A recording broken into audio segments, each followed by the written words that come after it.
बोलो सतगुरुदेव की जय हो। चैनल को लाइक कीजिए, सब्सक्राइब कीजिए।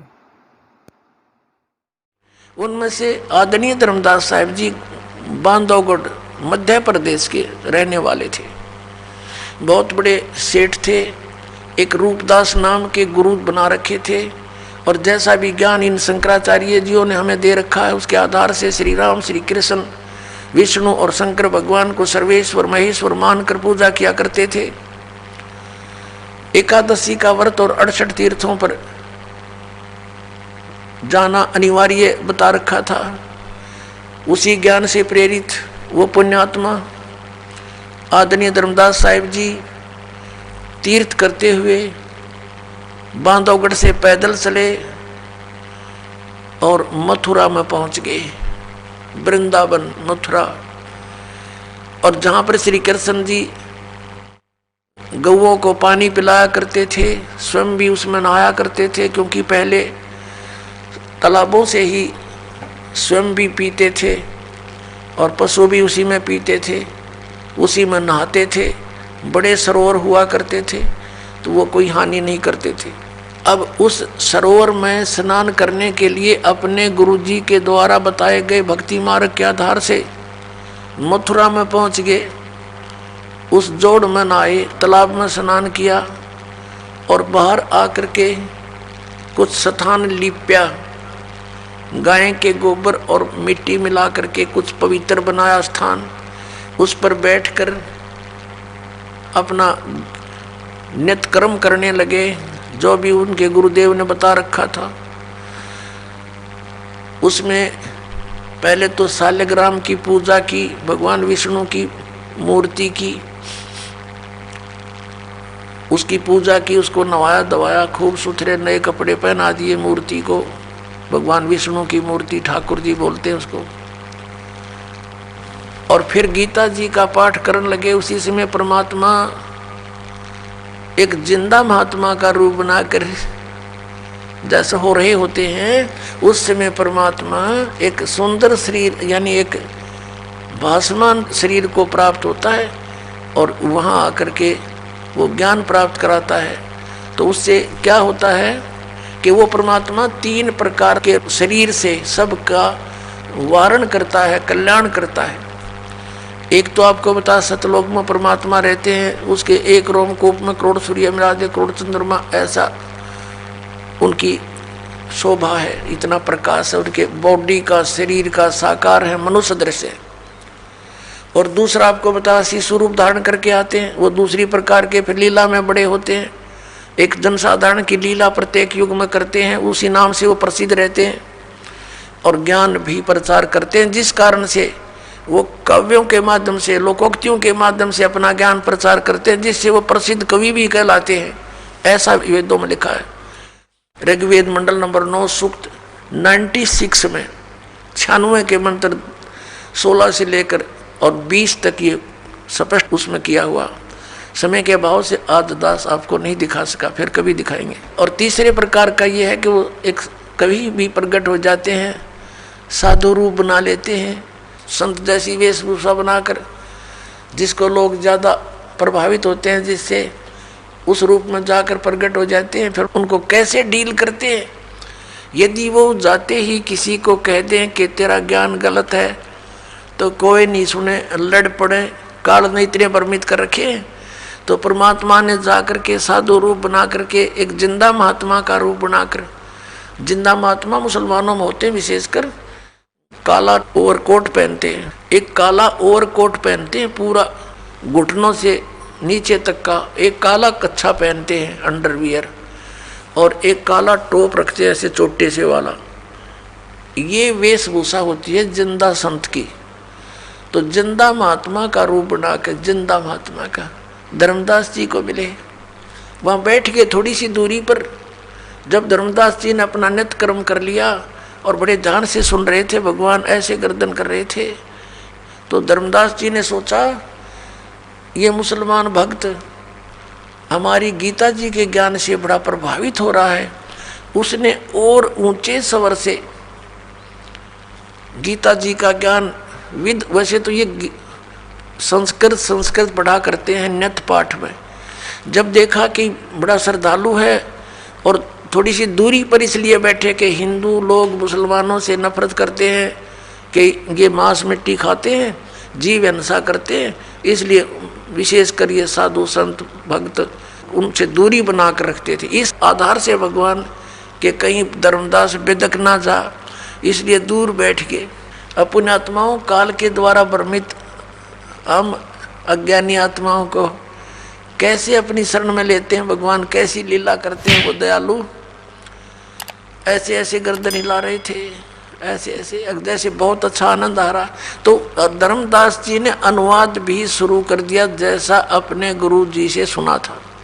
जब उसने अपना नित्य कर्म कर लिया सुबह का, परमात्मा ने निकट जाकर थोड़ी सी दूरी बनाकर कहा कि हे महात्मा जी, क्योंकि धर्मदास जी लगभग 60 वर्ष के हो चुके थे, 62-63 वर्ष के उस समय, और उन्होंने अपना जो गुरु बना रखा था रूपदास जी वैष्णव परंपरा के थे। वह उन्होंने गले में कंठी डालने के लिए दी जाती है वैष्णव परंपरा की एक पहचान होती है उपदेशी की, एक तुलसी के मनिए की, तुलसी के लकड़ी के मनिए की, मणके की एक ही मणका होता है और सूत में डाला जाता है धागे में। तो उससे पहचान थी वैष्णव महात्मा की। और तिलक ला रखे, जैसे आपने शंकराचार्य लाए देखे ऐसे वही लगा रहे थे। तो वही रूपदास जी भी सरस्वती थे जैसे उनके गुरु जी, तो उसी जैसा वेशभूषा वो स्वयं भी बनाकर एक साधु संत जैसा लग रहा था। तो परमात्मा ने कहा, हे महात्मा जी, आपका ज्ञान अद्वितीय है, मुझे बड़ा आनंद आया है। मैं भटक रहा हूँ, मुझे कहीं मार्ग नहीं मिल रहा, मुझे कोई किसी धर्म मजहब से कोई लेना देना नहीं, मुझे तो अपना कल्याण चाहिए, मुझे कुछ मार्गदर्शन करो। अब धर्मदास जी ने सोचा भाई ठीक है, जब इतनी तड़प है इसके अंदर, फिर वो लगे बताने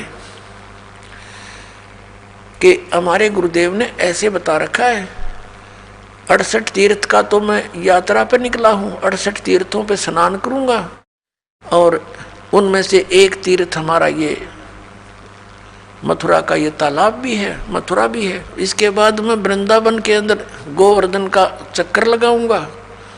भगवान श्री कृष्ण ने गोवर्धन यानी गिरिराज को हाथ पर उठाया था। और फिर मैं बरसाना जाऊंगा, राधा से सिफारिश लवाने के लिए, राधे राधे श्याम मिला दे, क्योंकि राधा जी बरसाने की लड़की थी, श्री कृष्ण से मिलने आया करती थी वृंदावन में, मथुरा में। अब राधा ही मुश्किल से मिल पाया करती किधर वो पीठ के भगवान श्री कृष्ण थे, और ये सिफारिश लुआन जाओ राधा थे, वह राधा ने कृष्ण देखी से बोले आदमी ऐसे भ्रमित कर रखे, राधे राधे श्याम मिला दे, और राधे श्याम मिलाओगी जब वो श्याम मिलेगा, और वो श्याम मिल भी गया तो के किला टूटेगा। हमारे वेद बतावे, गीता बतावे कि इन भगवान से मोक्ष नहीं। और परमेश्वर कबीर जी ने कहा था, गुण तीनों की भक्ति में ये भूल पड़ो संसार, कह कबीर निज नाम बिना कैसे उतरो पार, तीन देव की जो करते भक्ति उनकी कबू ना हो वह मुक्ति। अब धर्मदास जी बता रहे हैं। और उसके बाद एकादशी का व्रत रखता हूँ मैं, ये बहुत ही उत्तम व्रत है, इसके रखने से मोक्ष हो जाता है। श्राद्ध निकालते हैं, सब क्रियाएं करते हैं हम, और राम कृष्ण का जाप जपते हैं, हरे कृष्ण हरे राम राम राम राधे श्याम सीता राम हरे राम। ये हमारे मंत्र हैं, ओम नमः शिवाय। अब परमात्मा ने जब उसने सारा कुछ कह लिया तब कहा कि हे महात्मा जी, मेरा उद्धार करो, दीक्षा दे दो मुझे, आप मुझे अपना शिष्य बना लो, और मेरी कुछ जिज्ञासा है, मेरे कुछ शंका का कुछ समाधान भी चाहता हूँ।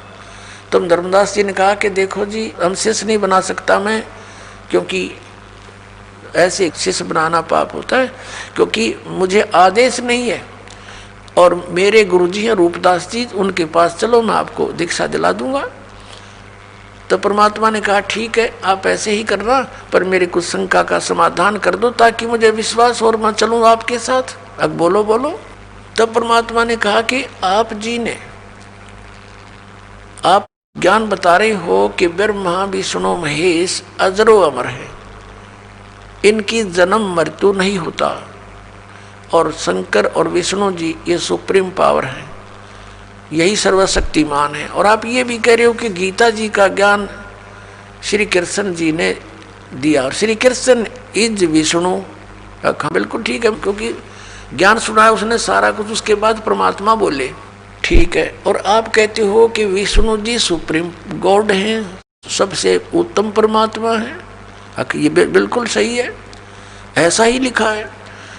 तो परमात्मा ने कहा कि गीता जी का ज्ञान किसने बोला? श्री कृष्ण जी ने। ठीक है, आप पढ़ रहे थे अभी, आप अभी पढ़ रहे थे आपकी गीता जी में, इसमें लिखा है कि अर्जुन तेरे और मेरे बहुत जन्म हो चुके, तू नहीं जानता मैं जानता हूं।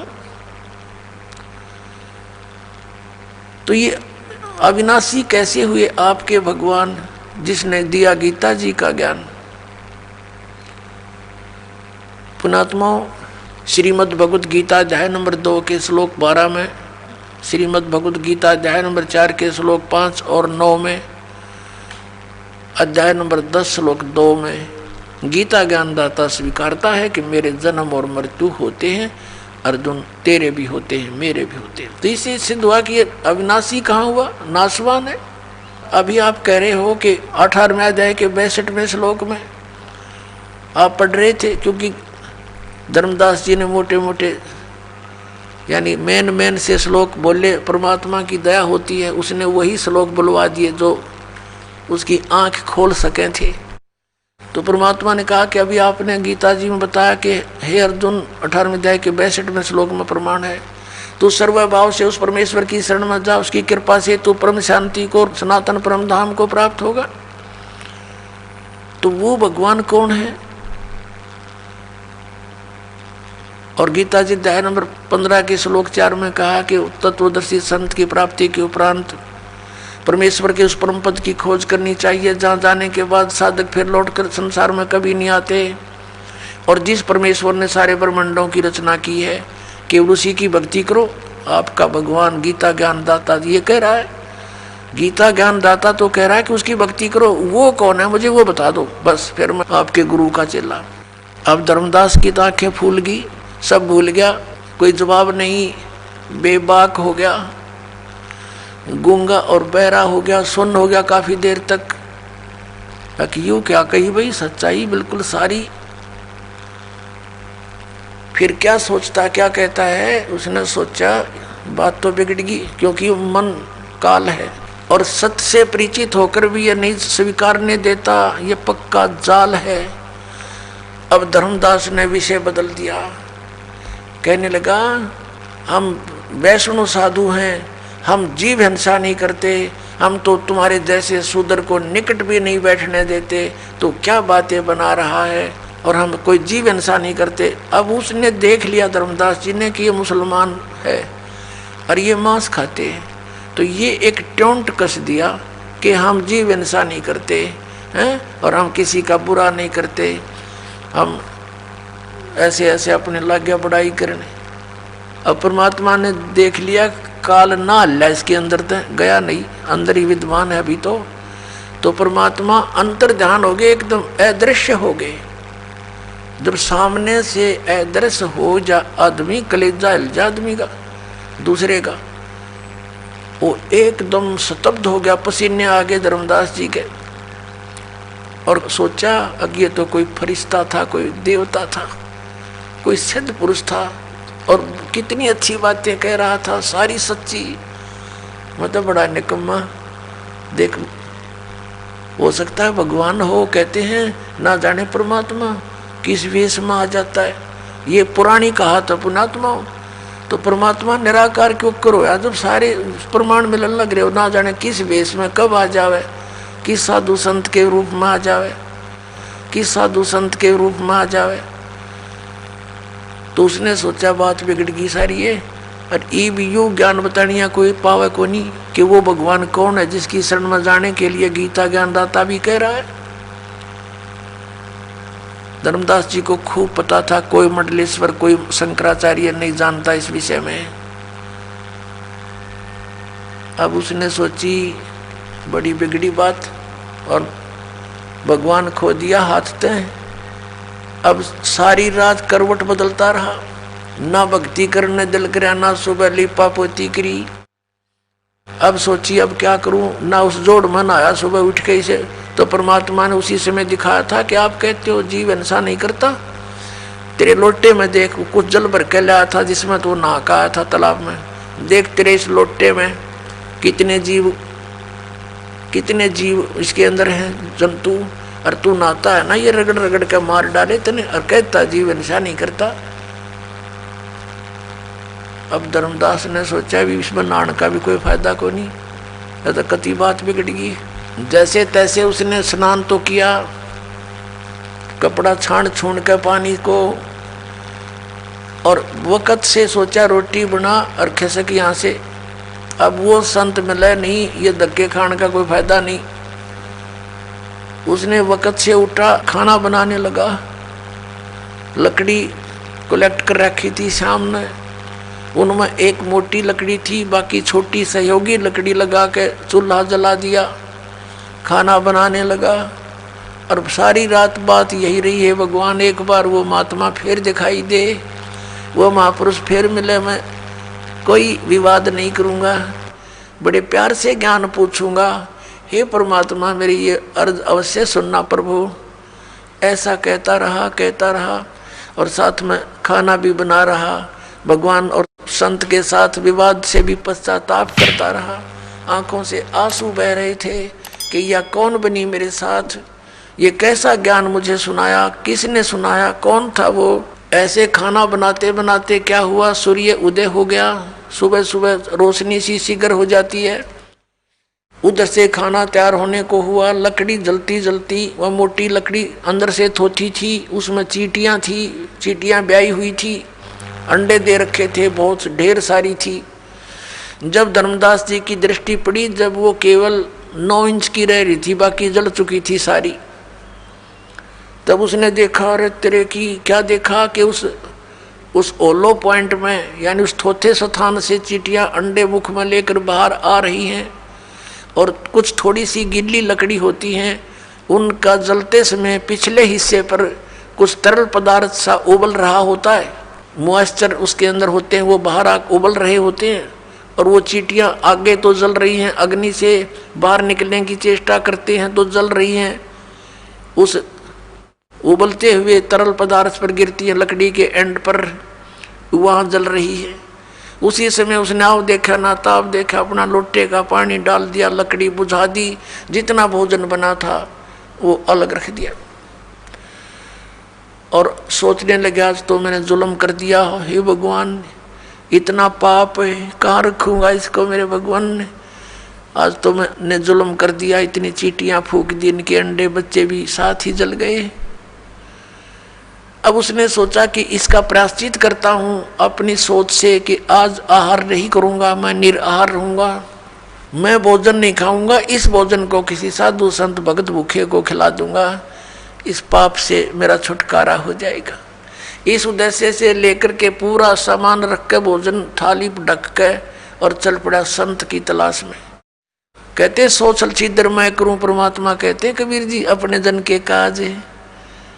और वहाँ बैठ के साधु संत रूप बना के, जिसको संत मानते थे हम, लाल कपड़े हो या तो दाढ़ी बड़ी हो या कति मुंड मुंडा रखा हो, गल में माला हो, तिलक लगा रखी हो, उनको हम संत मानते थे। उसी रूप में हिंदू वाले साधु संत रूप में एक वृक्ष के नीचे बैठ के धर्मदास की नजर गई।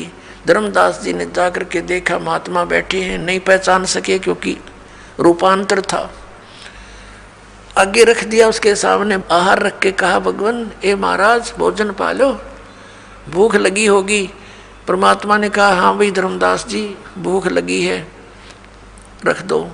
अब उसने देखा धर्मदास तेरा नाम बोला, तो उसने सोचा कि मैं भंडारे करता रहता हूँ, ये महात्मा आते ही रहते होंगे, मुझे जानते होंगे। कहा भोजन खाओ महाराज। परमात्मा ने क्या किया, एक लोटा रखा था जल का अपने पास, उससे थोड़ा जल लिया और थाली में रखे भोजन पर मंत्र बोलकर छिड़क दिया। एक मंत्र सा बुदबुदाया, कुछ ही देर में क्या देखा कि सारे भोजन की चींटी बन गई और काली थाली होगी, चींटियों से अंडे मुंह में लेकर थाली से बाहर निकलने का प्रयत्न कर रही है। तब परमात्मा उसी जिंदा वाले महात्मा के रूप में विराजमान हुए, वही रूप बना लिया और कहा, अरे अन्यायी, आप कह रहे थे कि मैं जीव हिंसा नहीं करता, तेरे से तो कसाई भी अच्छा, और ये पाप का भोजन तो मुझे खिलाने लाया था। जब धर्मदास जी ने देखा कि तो वही महात्मा है, चरणों में पड़ गया, पैर पकड़ लिए, रोआ बुरी तरह कि महाराज माफ करो मुझ पापी अपराधी को, मुझसे कल बहुत बड़ी भूल हुई, भगवान मुझे कुछ और ज्ञान सुनाओ। तब परमात्मा ने उसको ज्ञान सुनाया, सृष्टि रचना सुनाई। अब फिर वागी बात वहीं ब्रह्मा विष्णु महेश पे कि ये अजर अमर नहीं है, इनकी जन्म मृत्यु होती है। तो धर्मदास जी ने फिर दोबारा एक बार फिर थोड़ी सी मन में दोष पैदा कर लिया और कहा, महात्मा जी देखो, आपकी बातों को मैं स्वीकार कर रहा हूँ, लेकिन श्री राम कृष्ण से ऊपर मेरी आत्मा स्वीकार नहीं करती कि इनसे ऊपर भी कोई परमात्मा हो सकता है। भगवान ने सोचा, काल तो अभी भी पंजे गाड्डे बैठा है इसके अंदर और निकला नहीं। परमात्मा फिर अंतर्ध्यान हो गए, सारी कथा सुनकर सारा ज्ञान सुना दिया, आत्मा मान रही है, लेकिन ये पुराना रंग हृदय से उतरता नहीं और यही हमारा शत्रु है। अब धर्मदास जी ने देखा कि तो फिर अब तो कभी नहीं मिलेगा, मैंने तो जुल्म कर दिया। अब वह गलती बढ़ने के बाद उसको पश्चाताप बहुत हुआ, रोता रहा, रोने लगा बुरी तरह। अब ना तो वृंदावन जाने को दिल करा, ना बरसाने को। अब सोचा कि चल वापस घर को चलते हैं, अब ये तो धक्के खाने हैं इन धर्म स्थानों पर, यहाँ कोई लाभ नहीं, पुण्य है नहीं, पाप निरा। तो परमात्मा ने उस दिन उसको बहुत कुछ समझाया था कि बांधवगढ़ से चलकर आए हो धर्मदास कां जी, और मथुरा तक आने में कितने पाप कर दिए तूने, कितनी दूरी है मथुरा से बांधवगढ़ की। धर्मदास जी ने कहा कि लगभग 250 कोस, लगभग 600-700 किलोमीटर। तो वहाँ से यहाँ तक आने में कितने जीव मारे आपने, पैदल आए हो कहाँ जी, तो वो आपके बैड अकाउंट में लिख दिए गए। और पुण्य एक भी कोई ना इस दौड़ में नहाने का, इस तालाब में नहाने का, इसमें पहले मछली कछुए कितने पड़े हैं, ये मोक्ष नहीं हो जाते तेरे आने तो पहले भी इसके अंदर स्नान कर रही है। तो बोली आत्मा करे और मन में रोवे और 10 दिशा को वो मग जो है 10 दिशा को देख रहा है, कभी पीछे आगे, भगवान कहीं छुप तो नहीं रहे, यहीं आसपास तो नहीं छुपे बैठे हैं, और मिल जाए तो मेरी बात बन जावे। कल्प करे और मन में रोवे, 10 दिशा को वो मग जोवे, चारों तरफ देखे कहीं ऊपर तो आकाश में तो नहीं है। तो इस तरह वो अपने घर आ जाता है। अब घर पहुंच गया तो उसकी पत्नी बड़ी धार्मिक थी, उसने पूछा कि भगत जी कैसे वापस आ गए, आपने तो अभी बहुत समय लगाना था, आगे आप 15-20 दिन में, 10 दिन में, आपका तो 2-3 महीने का टूर प्रोग्राम था, कई तीर्थों का चक्कर था आपके। और धर्मदास रो रहा है, बोल नहीं पा रहा। ऐसा वियोग हुआ हमसे थी जैसे निर्धन की लुट जा खेती। इतना दुख हो गया उस पुण्यात्मा को भगवान के भी छोड़ने का और अपनी नादानी का कि मैंने जुल्म कर दिया, वाद विवाद करके अनमोल रतन हाथ से खो दिया। अब इतना बुरी तरह रो रहा है, जिस बालक के माता पिता दोनों मर जाते हैं और टक्कर मार मार कर रोता है, जुबान बंद हो जाती है। ऐसी स्थिति में घर पहुंच गया, आंसुओं से सब कमीज भीग गया। उसकी पत्नी ने सोचा भगत जी बोल नहीं रहे, क्या बात है, और इतना शीघ्र आने का कारण उसने स्वयं अपनी बुद्धि से सोचा कि लगता है इनका किसी ने धन लूट लिया, जो पैसा यात्रा में लेकर गए थे खर्च, वो किसी ने इसका ठग लिया, चोरों ने चोरी कर ली दिखे, और इसलिए रो रहा है। क्योंकि आमनी देवी जो श्री धर्मदास जी की धर्मपत्नी थी, उसको मालूम था कि मैं थोड़ी सी कंजूस हूँ और भगत जी धर्म में दोनों हाथों से पैसा खर्च करते हैं, तो आमनी देवी कई बार टोक दिया करती थी कि धर्म हिसाब का किया करो भगत, बच्चे भी पालने हैं, जबकि धन की कोई कमी नहीं थी उनका, एक नेचर हो जाती है हमारी। तो उस आधार से उसने सोचा कि कहीं भगत जी इसलिए रो रहा हो कि मैं ही टोका टाकी करूंगी, इसने नाटूंगी कि और पैसा ना ले जा, बतेरे हो गए तेरे धर्म कर्म, तो इसलिए रो रहा हो कहीं मेरा काम अधूरा रह गया और यही बना नकुर करेगी, मानने को नहीं।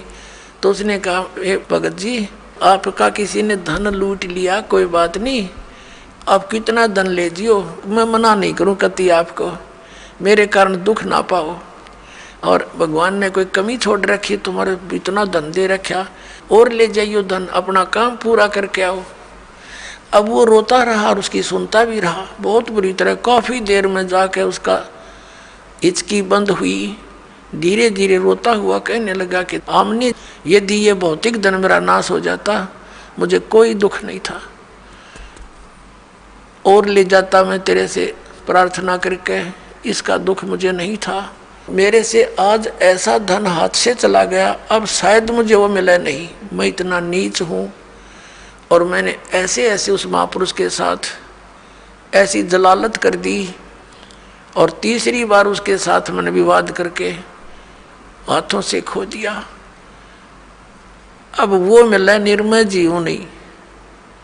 फिर उसने से धीरे धीरे जब शांत सा दिल हुआ, आमनी जी को सारी पिछली जो घटना थी सारी सुना दी। आमनी ने कहा कि आप तो बुद्धिमान व्यक्ति थे, और लाला जी तो बिजनेस में माहिर होते हैं, आप इस सौदे को कैसे चूक गए। रामकृष्ण से कौन सी अपनी रिश्तेदारी थी, ज्ञान उन्होंने से सुना था ये भगवान है, तीन को मानने लायक गए थे, अपने तो भगवान चाहिए था और आपने विवाद नहीं करना चाहिए था। जब ऐसी कथा सुना रहे हो, प्रमाण बता रहे हो, और गीता में हम रोज पढ़ते हैं, वो बता रहे थे कि वो भगवान तो कोई और है, गीता बोलने वाला स्वयं कह रहा है, फिर भी आपकी आंख ना खुली। तो धर्मदास कहता है कि जिंदगी में पहली बार आर का सौदा करके आया हूं मैं, आज तक मैं हारा नहीं था, घाटे का बिजनेस किया नहीं था हमने, इसलिए रो रहा हूं, मैं जालिम व्यक्ति हूं। उस परमात्मा का क्या स्वार्थ था, अब रो रहा हूं। उसमें मेरे दिन अभिमान भरा था, मैं महात्मा बन गया, ये महात्मा अपना ले डूबा, मुझे ले डूबा। अब 6 महीने बीत गए, डेली रोए और बाहर बैठ जा दरवाजे पर, ऐसे जैसे बेलनी ने श्री राम की जो है बाट जोई थी ऐसे देखे, और कहीं वो महात्मा कोई भी नजर आ जा भाग्य जाओ नो, और नजदीक से जाके देखे कि ना वो तो कोई ना, फिर बुरी तरह रोए। खाना पीना छूट गया, कति कमजोर शरीर हो गया। आसपास जहाँ भी कोई साधु संत का जिक्र सुने, जंगल में आसपास नगर के कहीं आकर बैठ जाते थे संत जन, वहाँ जाता, उनसे बात करता। एक दिन पता चला बहुत अच्छे महात्मा आए हैं, बड़ा ज्ञान प्रचार कर रहे हैं, बनी में बैठे हैं, वहाँ ऐसे ऐसे तालाब के ऊपर, वहाँ गए, प्रणाम किया, उन्हें देखा हो सकता है रूप बदल कर आगे हों।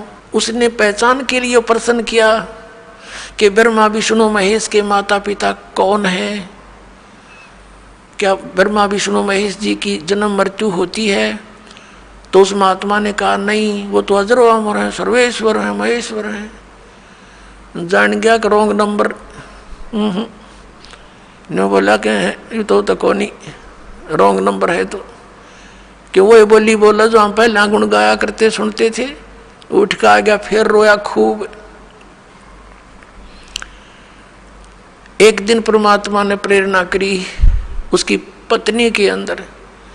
आमनी ने पूछा कि एक बात बता, ऐसे तो आप रो रो कर मर जाओगे, कोई बात चली हो आपकी चर्चा में, उन्होंने कुछ हिंट दिया हो, वो कैसे मिलेंगे, फिर कहाँ मिलते हैं, कहाँ रहते हैं?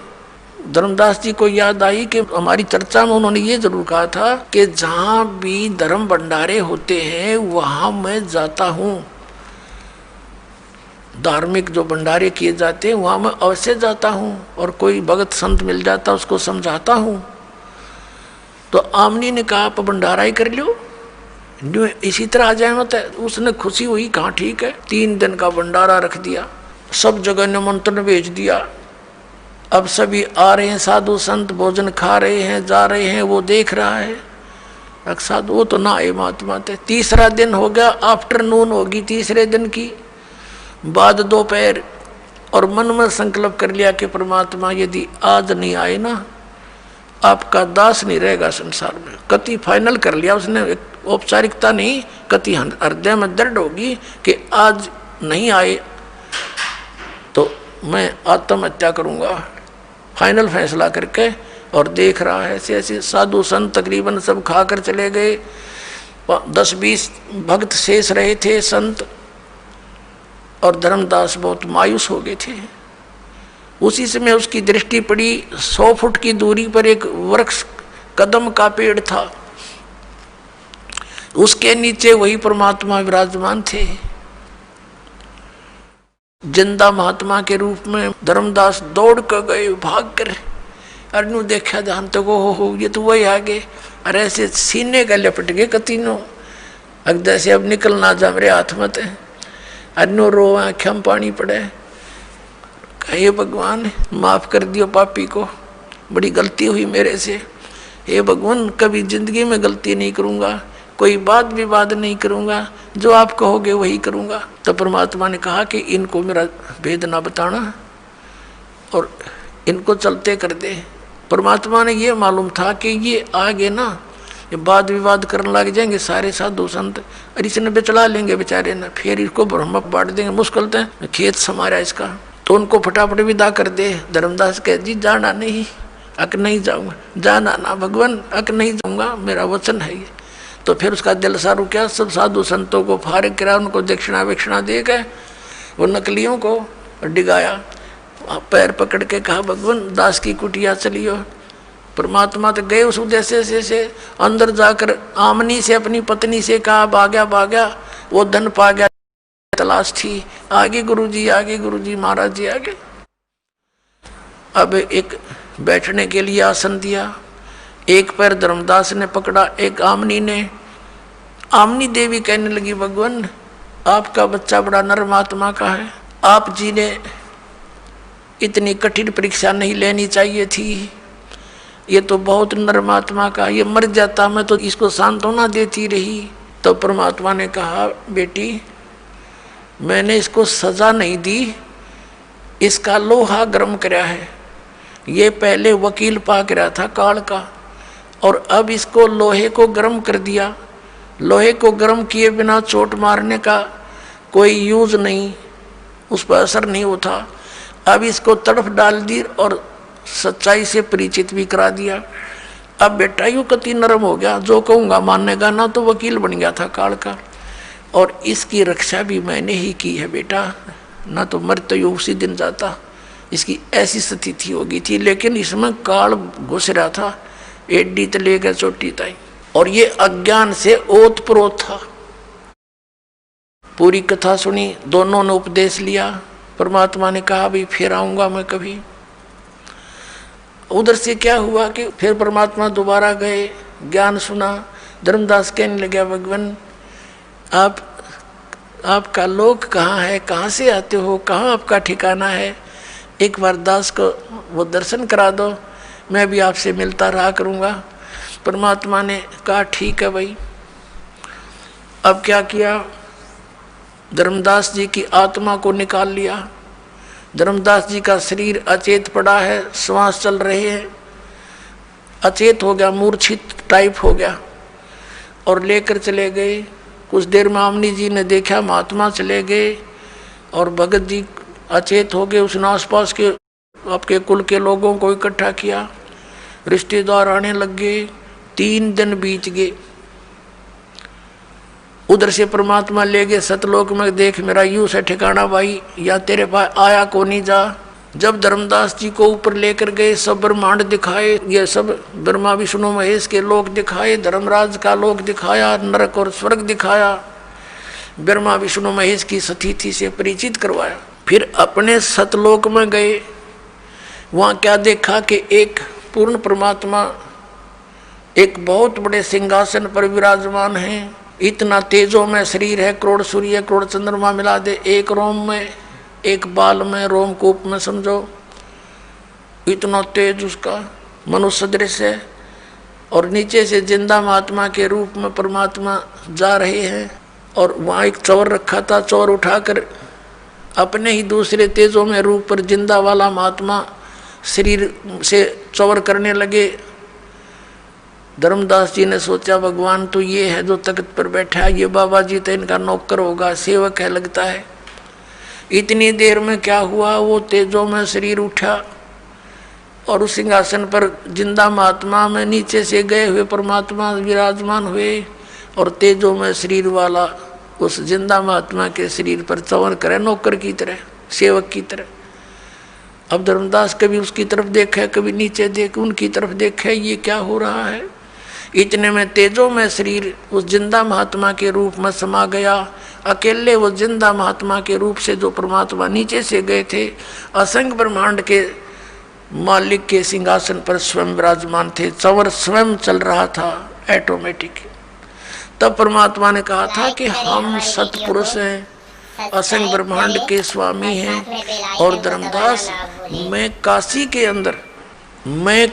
के अंदर बनारस के अंदर वहाँ एक धानक का काम करता हूँ, जुलाई का, वहाँ रहता हूँ मैं, और वहीं बैठकर सारे ब्रह्मांडों को संभाल रहा हूँ मैं। एक झोंपड़ी में रहता हूँ और जुलाई का काम करता हूँ, वहाँ भक्तों को ज्ञान देता हूँ जा कर इधर उधर। अब ये धर्मदास के दच्चे नहीं कि भगवान और धानक दुल्हा हो सकता है। और ये बता के रामानंद जी है ना, वो पंडित, उनको भी मैं यही लाया था स्वामी जी को, लेकिन उनसे मैंने कसम खवा रखी है कि आप मुझे अपना शिष्य बनाए रखो, ये गुरु मर्यादा बदल गई तो काल का दाव लग जाएगा। उसको भी यही लाया था मैं, और तब छोड़ा था। ऐसे ही परमात्मा ने उसको बताया। 3 दिन वहाँ हाहाकार मच की, वैद्य बुलाए, झाड़ फूक करने वाले बुलाए, यानी धर्मदास जी किसी तरह होश में आ जावे, वैद्य बुलाए, डॉक्टर बुलाए, सब फेल रहे। आत्मा थी नहीं, शरीर मालिक की दया से चालू था। अब तीसरे दिन धर्मदास जी आए, वो आत्मा वापस छोड़ दी। एकदम धर्मदास जी उठे और कहा, महाराज जी, हे भगवान कहाँ हो आप, हे परमात्मा कहाँ हो आप। अब आमनी कहने लगी, कौन, कि कहाँ गए भगवान, मेरे साथ थे, कहाँ गए, कि यहाँ तो है नहीं, 3 दिन से तो बेहोश पड़ा, सारा रिश्तेदार सब इकट्ठे हो रहे। दूसरे ने देखा सचमुच, और नहीं तो उन्होंने सोचा मैंने सपना आ गया होगा, तब उसका जच्ची रहा तो बात सचमुच है। तो फिर काशी की तरफ प्रस्थान कर दिया, और वहाँ जाकर देखा, ओए होए होए, वही परमात्मा जो सचखंड में थे, जो मुझे जिंदा रूप में मिले थे, वहाँ दानक रूप में बैठे, दुल्हाई रूप में, चरणों में पड़ गया। दीक्षाली भगवान सतनाम दे दो। जब उसको सतनाम दिया और सार नाम देकर मोक्ष अधिकारी बनाया। बोलो सतगुरुदेव।